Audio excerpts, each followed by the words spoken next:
My name is Susan Riggs. I'm married to Carl Pennypacker. And shortly after we were married, Carl got his job out here. And for some time I didn't have a job, and I would go up and have lunch with Carl. And this was at the time that Louis was talking about the asteroid information. It was so interesting, and every once in a while they'd even let me say a few things and wouldn't totally put me down. And I just, for all the talk about how cranky Louis could be, I have to say he was always extremely generous and gracious and kind to me. And I've always appreciated it. Those lunches were extremely exciting. And I used to go to the Monday night meetings also, and they were really, really interesting. I remember when Dale Russell talked about the lizard people, the intelligent lizard people, and how much fun that was. And it was really fun to hear Walter talk about that again.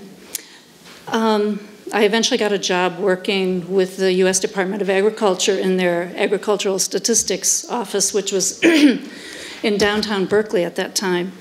And it was a part-time job, and I would usually walk home around 1 in the afternoon. And it was the strangest thing. Almost every day, Louis and Jan would be driving down Milvia while I was walking home. And they'd drive in this, I think it was a red Porsche. Is that correct? So with a red Porsche? So Louis and Jan would come driving around down, and they'd see me, and they'd always stop and offer me a ride. I mean, after a while, I was beginning to think they were looking for me. It was really odd. And then it became even more pronounced when I got pregnant, and they would stop and say, "Oh, we have to give you a ride." So I always took the ride. Then I remember his 70th birthday party, and a small group of people took him out to Laval's for lunch, and I was supposed to pick up the cake.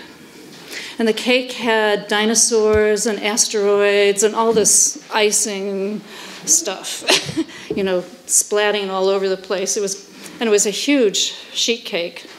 And I was pretty pregnant, but I was okay. But I was told to be sure not to let Louis see this. Now, what were the chances of my walking into Building 50 when Louis was walking down the hall? They weren't that good. But guess who was at the top of the stairs when I walked in, balanced on my stomach? And I went, "Oh, no." And he came up to me and he patted me and says, "It's all right, dear. Remember, I don't know what's in there." Mentions of the Monday night meeting, one of my most memorable, just to show you how incredibly diverse this was. Our speaker one time was Professor Marion Diamond. And anybody who was there remembers that she brought with her a human brain, and then she proceeded to dissect it in front of us and to invite each of us to come up and help her dissect a real human brain. So this Monday night meeting is not such a simple thing. Who's next? Hi, I'm Peter Friedman, and I was Rich's grad student from 81 to 86. And I remember sparring with Louis about politics at lunchtime, and that sometimes got a little hot. But I have a lot of other nice memories which were brought up while I was listening today. So I just wanted to give some vignettes of some things. One thing that I thought was remarkable about Louis was that he remembered not just a lot of physics and a lot of other things about the world, but he remembered when he learned everything, and where and why and from whom and under what circumstances. And he had his own personal history of science. And he knew that certain things he had to have become aware of in a particular year, because it wasn't until the end of the year before that some requisite piece of knowledge was learned. And he had this whole web of how everything fit together. And it was just amazing to me. And that wasn't mentioned today. I thought that was worth bringing up.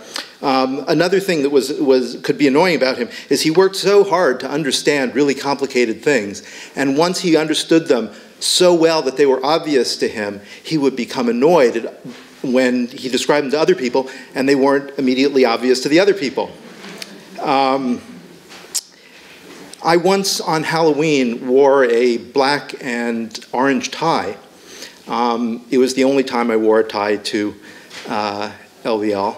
And Louis, I don't remember why, but we were with him doing something, and he said, you know, when I was a grad student, we wore ties a lot. I never see people grad students wearing ties. That's really nice. And I just didn't have the heart to point out why I was wearing that odd tie. Nobody mentioned the Sean Carlson's astrology experiment. I won't go into the details, but Rich, he was an undergraduate. Rich and Louis helped him, you know, gave him guidance and played devil's advocate on the design of the experiment and what, you know, pushed him about doing the analysis so it was really rock solid. And Louis really, as I recall, it was really Louis who went to bat with Nature and finally got it published. And boy, they weren't happy about having to actually publish a scientific paper about astrology. He used to love coming into the grad student's office, and whenever there was a new grad student, he would point out that you could, he would just come in, he'd grab a scissors off your desk, and he'd take the telephone cord, which in those times didn't have plugs that you could unplug them, and he'd do something really fast, and suddenly the cord was tangled with the scissors in some way that looked pretty simple, but was actually sort of subtle to untangle, and he really enjoyed that. He made me figure out at lunch one day why it is that airplanes, and he never called them planes, he always called them airplanes, why they always start loop-de-loops from the bottom, never from the top. And the answer is that the wings will break off, and if you calculate the forces, it's very different coming from the top than coming from the bottom. A few more. Oh, to cover his radar work during the Second World War, they put out, the military put out some disinformation about why the pilots were able to see, were able to shoot down the German planes at night. And the disinformation had to do with how carrots help you see in the dark. And it was based on a truth, which is that a deficit of carotene can cause you to lose night vision. But extra doesn't do you any good, apparently. But this is why, apparently, people all over the world think that carrots will help you see at night. A few more, if you'll stay with me for a minute. There's also the story that he told about, I think it was at Livermore, there was a Van de Graaff accelerator or something with an enormous vacuum tank that took days to pump down, and somebody made a mistake and pulled the cork out, and suddenly it was filling up with air, and he was standing right next to it, and he just put his hand on it, and apparently got quite a welt. It was like a 2-inch port but he saved a few days of repumping. I loved when he was doing the dinosaur asteroid work, hearing him kvetch at great length about how paleontologists didn't know statistics, and this whole argument would be so simple if they just had been taught statistics. Because they were worried about how far it was between dinosaurs, as though those fossil placements meant something when you had such small numbers. Let's see, and a few more here. Nobody mentioned that, as I recall, I think you're telling me that he was the only experimentalist, at least at that time, who had taught all of the graduate theory courses. Do I remember that right? Yeah. Okay, then maybe, all right. So maybe none of the others are right either, but, okay. All right. The other thing is, when people mentioned the Monday night meetings, and specifically the cookies, nobody mentioned that it was always and only exactly the same kind of cookies, which were Oreos. And I can never see an Oreo without thinking of Louis Alvarez. And okay, two more. One is that Louis made a really big deal because of his background with medical devices that nobody knew the word ophthalmology. And I know how to spell it, and very few people do, because of Louis, who taught me one day at lunch. And the final thing that I remember, there was a time when the supernova search was really bogged down, and it was just so difficult at that time to get the programming to do what we wanted, to pull things out of the data. And Louis said, you guys should just stop short, forget the software, just do a crash course, write it so that you could have human scanners. It worked for us, it'll work for you. And we did that, and we jump-started it, and Saul and Jordan did some amazing programming really fast, and in about 3 weeks, you know, I kept switching, okay, we'll put this image here and this difference image here, and we started in 2 or 3 weeks with human scanners, which is how we found the first supernovas. Yeah. Two Russian stories. One's a funny story about Louis when he went to Russia in I don't know, it must have been 56, as one of an early group of people who American scientists who went early on to Russia, and he and Jan were there, and I know he told me that he was there for a week or two, and he was very anxious to take a trip on the Volga. And also on the Moscow River, which circles the Kremlin, and that he had been asking all week to take this trip on the river, and there was always an excuse why it was impossible. And finally, he said that they decided they had scheduled it for him, and so he went and had a time, and he and Jan went down to the river, and they got on a boat, and they spent a nice 3 hours or 4 hours on the Moscow River going up and down around the Kremlin. Now, he had gone to Moscow, and he had an old Samsonite suitcase, and I don't know if you remember Samsonite suitcases, but they had a little levered latch with a little pin, so you could open them up, and then when you finished, they would go. You could kind of lever them back in, and they would close.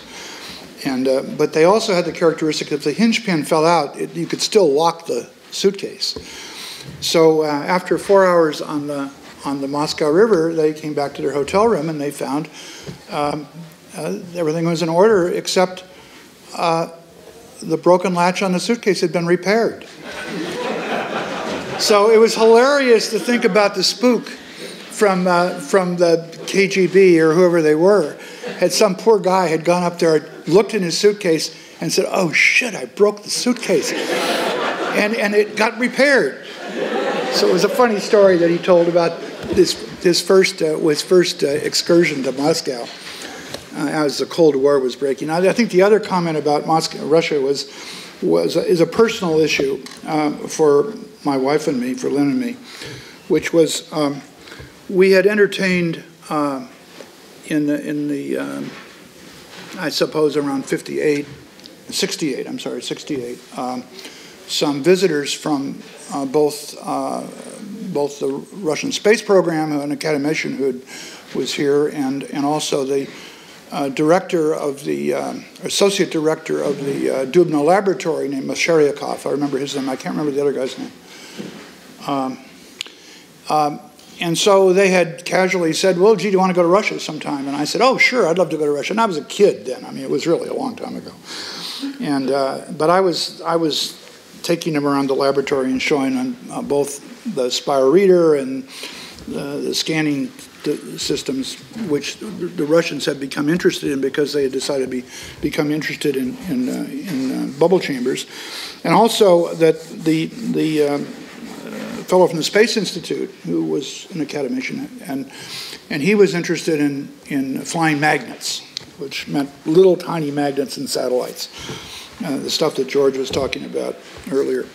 And so as it turned out, it was a very casual conversation, but 2 months later, I get a letter saying, "Well, would you like to come to Moscow and talk about this stuff?" And of course, then it was a big panic, and I talked to all my friends at the lab, including Art.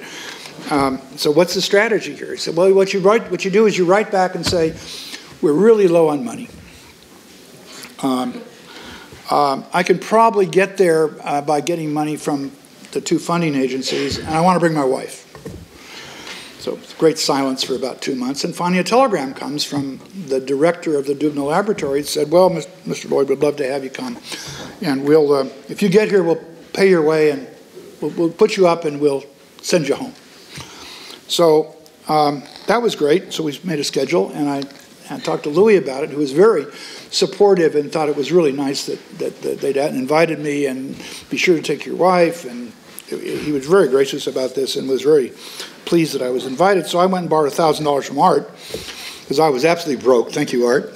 We still appreciate it. Went down and bought 2 one-way tickets to Moscow, and off we went. And we had a great 2.5 weeks in Russia. It was very good. We visited spent a week and a half at Dubna and talked about spiral readers and scanning machines and things like that. And a couple of days at the academy in Moscow, talking about balloons and flying balloons and superconducting magnets and what we were doing here. So it was a very thing. I think the nice thing is that Louis was very, very anxious that both Lynn and I go, and I think it gives a sense of his interest in our personal lives. You know, Louis went around loved airplanes, and very often he would go around, you know, with people in the group, go to lunch someplace, as Rich said today, he kind of, people who didn't like airplanes, he just thought that they were wrong or whatever. And so there were people in his group who were flying airplanes, and people in his group who were going around sailing, like us. You know, I was sailing, my husband, we were sailing, never went to this airplane. So he comes one day and says, Lena, today is my 60th birthday. Would you go to lunch with me? I said, okay, sure, let's go to lunch. Where are we going? And he said, Monterey. So I figured that since it was his birthday, I could not say I'm not going flying. So we picked up Bev and went to Auckland Airport. So I took the seat with front seat, and Bev wasn't behind, and so off we go, you know. When we get to a certain altitude, he says, well, now it's your turn to fly the airplane. What? It's the first time in my life I'm in a small airplane. What do I do? And he said, well, if you can sail in the ocean, you can fly in the airplane. And I said, well, in the ocean I have water under my boat. Here there is nothing. Oh, you've got to fly the airplane. Okay, right? So he picked the airplane. First thing, you know, and you know, on a boat you can do whatever, but on an airplane there is a third dimension you have to worry about. So anyway, he said, well, just look at the altimeter and making sure that you keep it flying. So okay, you know, oh, he ordered me to do this, I'll have to do it. Well, we went over, and you know, we just arrived in Monterey and say, see that beach down there? Yeah, you have to go right there. And I said, what? Me from the beach? Anyway, it didn't pick up the airplane until we were ready to land. He had me go in front of the landing strip. At that point, he took the airplane. And, okay, on the way back, I said, Louis, I really want to see the view, you know, because on the way back, we went up along the coast. And I said, we sail all the time in there. No, I want to see it from up above. So he said, okay, I'll put the autopilot. And then after a while, I said, you see, you made me fly because they had a plane. Anyway, I think it was a marvelous experience. And when we got to the airport, he had this new sport car. He never had a sport car in his life. It was this red one that you were talking about. So I went in there and said, now I show you how fast I can go up the hill, you know. So he accelerated mad. He was like, you know, playing with his new toy.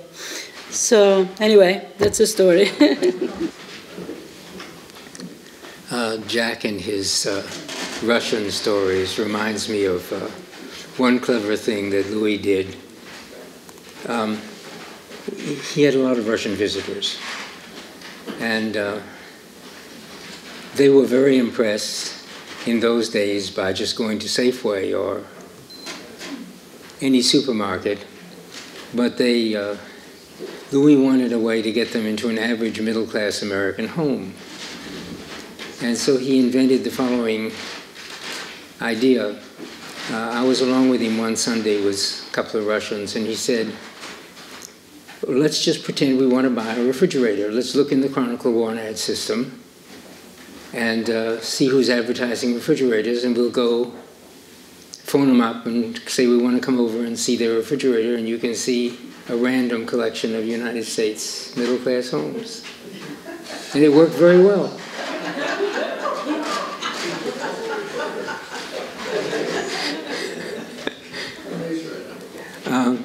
There's been a lot of discussion of how Louis would call up Jack after Louis had finished dinner, and in the middle of Jack's dinner, and say, what do you think about our latest idea? Well, we Rosenfels lived and have lived for since 1961 at 160 Southampton.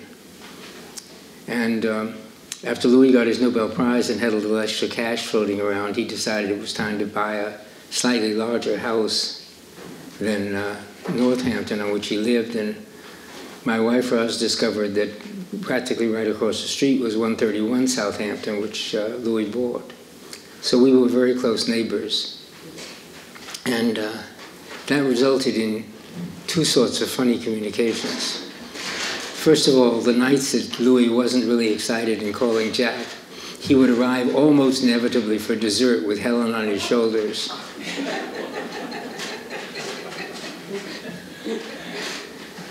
And was a frequent visitor at our house.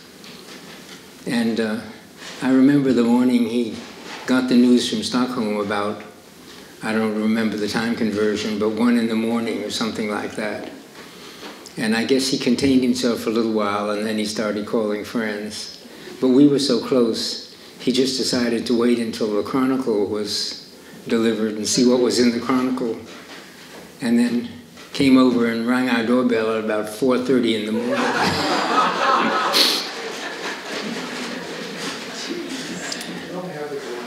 And I got up and opened the bathroom window and looked down, and there was Louis. And I guess he didn't want to, he was shy about saying, I got a Nobel Prize. So he was seldom at a loss for words, but all he could figure out to say was, have you seen the Chronicle?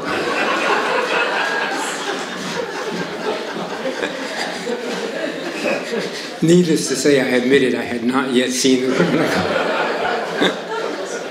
Thank you.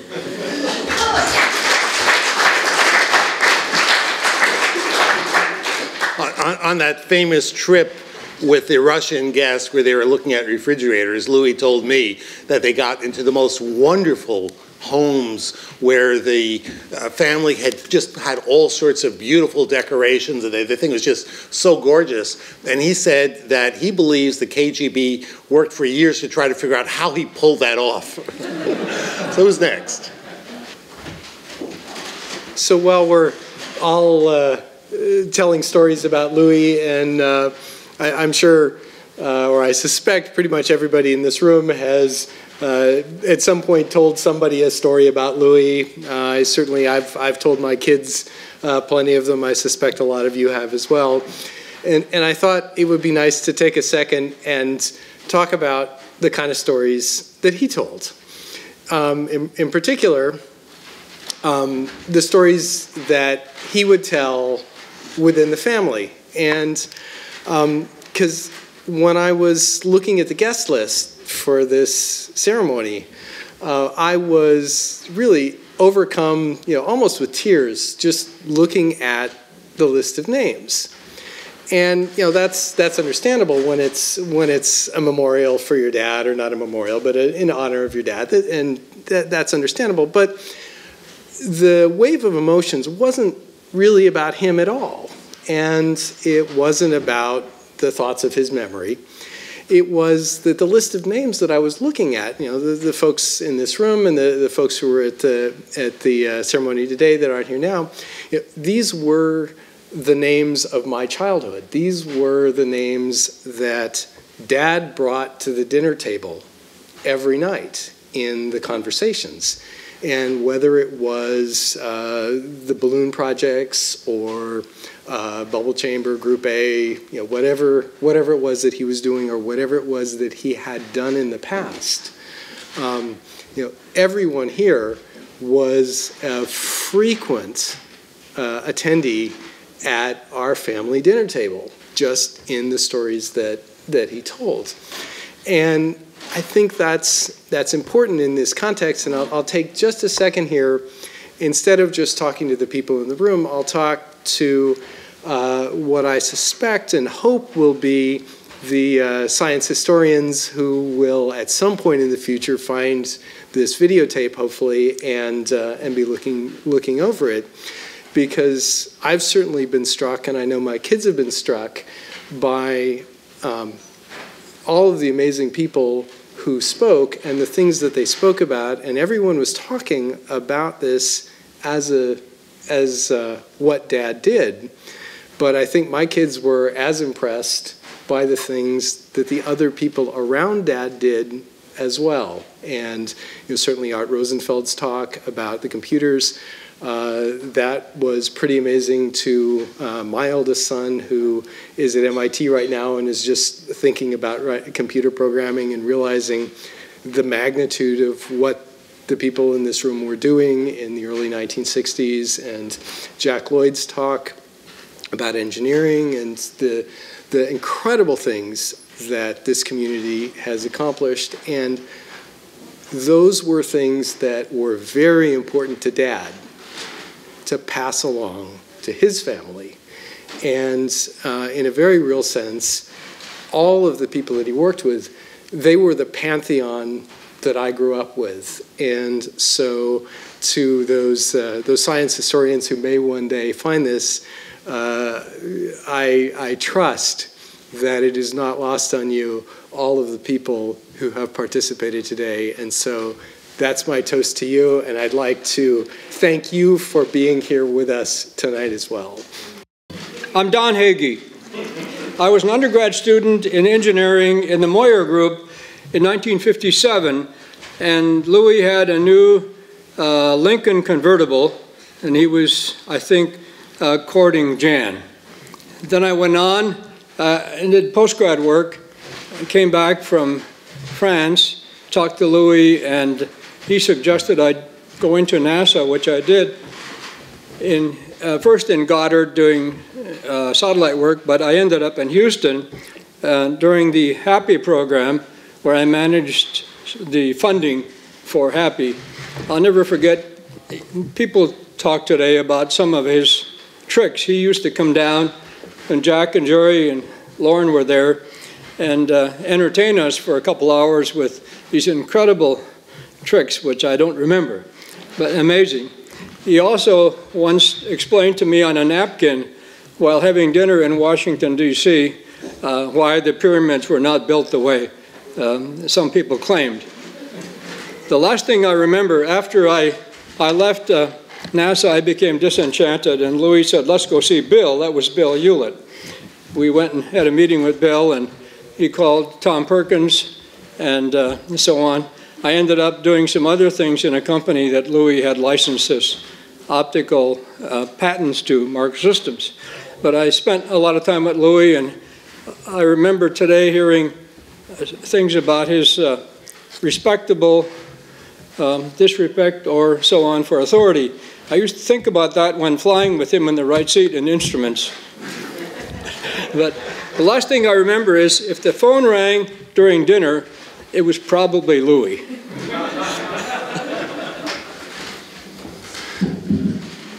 I'm Mike Patella, and I'm here to tell you about the early days of Humphrey. I arrived in Berkeley, and within about 5 or 6 months, as an optometry student, first year of optometry school, and within 5 or 6 months, I was working for Bill Humphrey and Jack Lloyd, and I was one of Bill's lab rats, right?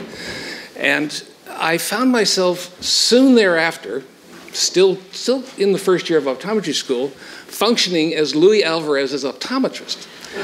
Now, there's nothing more terrifying than being Louis Alvarez's optometrist because A, it's Louis, B, he's extraordinarily acute in his judgments, C, he always had the right answer in his pocket in the form of an Alvarez lens. So immediately upon putting some glasses on the man, he would step out into the street, look down the street, and focus the Alvarez lens and inform you of your sins. So I survived this over the years by careful diplomacy, but then he became my private patient in my own practice and came out there and got some new glasses and came back and said, these are not quite right. And proceeded to give me about 50 millilouis of disapproval right there in my own practice. We all know that a Louis is a unit of disapproval and that nobody ever survived a 1.0 Louis disapproval, right? So we spoke of millilouis. And so I got about 50 millilouis in my own practice. And then I carefully measured him again there, and then I showed him the magnitude of the error in terms of handing him a lens, which when added to his current glasses, that was the error. And he sort of looks at that and says, that's not much of a lens, is it? Jeez, I'm sorry. And so there's only one more one thing in the world that's more uncomfortable than 50 millilouis of disapproval is a full Louis apology. And the apology went on, and it culminated in an airplane ride, of course. And everybody that's ridden with Louis knows what that involves. So, you know, we can debate the merits of disapproval versus apologies. I think I'll take the disapprovals anytime.